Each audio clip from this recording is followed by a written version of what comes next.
You know, I grew up, Jesus was asking a question here saying, among these three people, the Levite, the priest, and the Samaritan, who is the neighbor? I thought growing up as a being that the word neighbor is meant for the person that lives close to me. That's how I define neighbor all my life.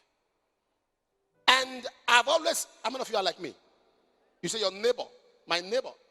Until God told me, God said, no, that may be your co-tenant, that may be your housemate, not your neighbor.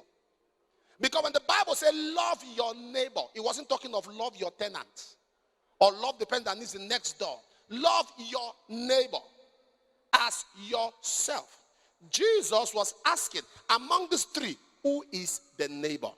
Because that was what brought the whole parable. He was asking of loving your neighbor. So they now ask him, who is my neighbor?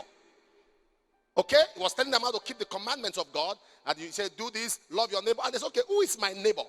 Is it that woman that lives opposite my house or the woman that lives in the next door? Jesus said, no, let me tell you what a neighbor is. A neighbor is one that shows you help.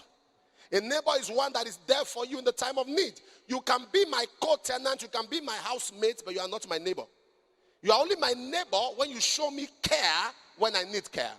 When you show me concern when I need concern. That you are in my neighborhood doesn't mean you are my neighbor. So we must understand the difference so that we do not play with words.